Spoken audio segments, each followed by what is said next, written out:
जावना ही गोड़वा से गंगा हम नहायनी हो। ओहे जे गोड़वा हमार लांगड़ा समान बा। ओहे जे गोड़वा हमार लांगड़ा समान बा। चलन ए मन गंगा स्नान हो।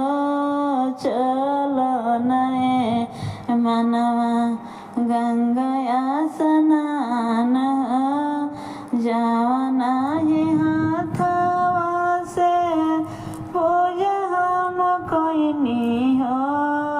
ओहे जे हाथवा हमार लूल्हा समान बा। ओहे जे हाथवा हमार लूल्हा समान बा। चलन ए मन गंगा स्नान हो। चलन ए मन गंगा स्नान हो। जावने मोहवा से राम राम भजनी हो। ओहे जे मोहवा हमार गंगा समान बा। ओहे जे मोहवा हमार गंगा समान बा। चलन ए मन गंगा स्नान हो।